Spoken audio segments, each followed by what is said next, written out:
All right, so this is the main portion, the instructional plan of your lesson plan. I know that it doesn't feel as if this is just the main portion because you've done so much planning up to this point in just thinking about what you'll be doing with students. But really, this is where the rubber hits the road with lesson planning because it talks about step by step what you're going to be doing with students in a particular day. So it explicates exactly how you intend on implementing your lesson. So you've done a lot of planning, you've looked at the assessments, you've looked at your objectives, you know your students. What are you actually going to do? And tell us exactly what that class will look like.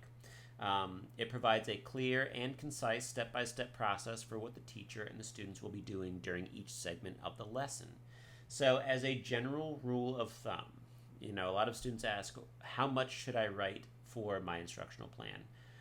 Directions should be written with enough detail that a substitute teacher could read your plans and implement it. So that's a fair amount of detail that you should be able to give your lesson plans to somebody else, and they should be able to put that plan into action without you having to add any other additional details on the side.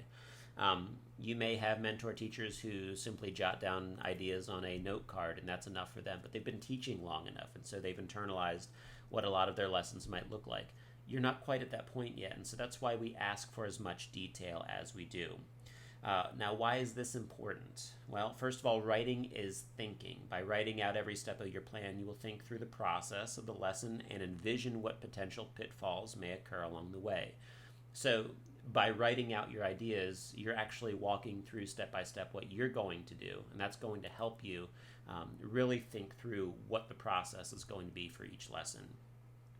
As well as the other side, extra purpose is that in case of emergency, heaven forbid, you have to miss a class. Well, your lesson plans are written in such detail that you can simply give your lesson to your mentor teacher or a substitute teacher, and they can actually put your lesson plan into action. So those are really the two main reasons. The first one is probably the most important, but we do want to be mindful of emergencies because you don't want to leave your mentor teacher high and dry without an idea of what your lesson might turn out to be.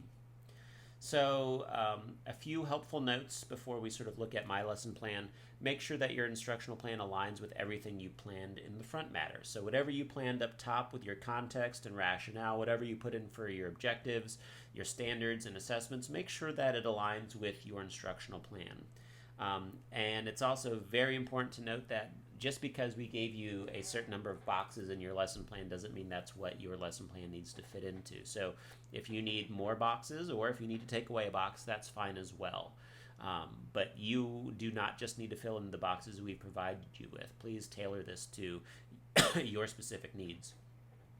And so what you can see in my instructional plan portion of my lesson plan here is that we provide you with a hook, and then we ask you how you are grouping or structuring your class, what are you doing as the teacher, and what are the students doing.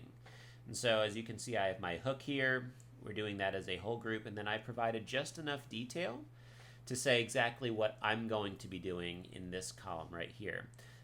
As we go over to this section, what I'm doing is this, students will be doing this. So as students enter the classroom, the teacher will ask students to choose an index card at random. And what will students be doing? Well, students will be taking an index card as they enter the classroom. So it may seem a little bit over the top to say what we're doing here and what the students are doing here, but we do need to know, particularly when we get to things like students working in pairs. We want them to be able to tell us exactly, if this is what I'm doing, I'm going to be circulating as students are discussing. I won't go through each part of this. You can look at the sample lesson plan to get a better idea of how much detail to include. But the other part that's worth noting is that we do include transitions. So tell us about what you're going to be doing. How are you going to be switching gears from one segment of your lesson to another? What sort of directions are essential for this?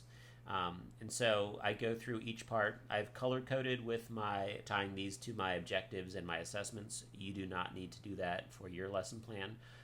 But you do want to make sure that whenever you are switching gears, like whole group, whole group, whole group, and then moving over to desk pairs, however you're grouping students, that you are making sure that you are showing us that you understand that you're changing gears there. It's also worth noting that I'm talking about a particular activity and I'm tying that to a particular objective. So that's why this color coding is so easy for me to do here.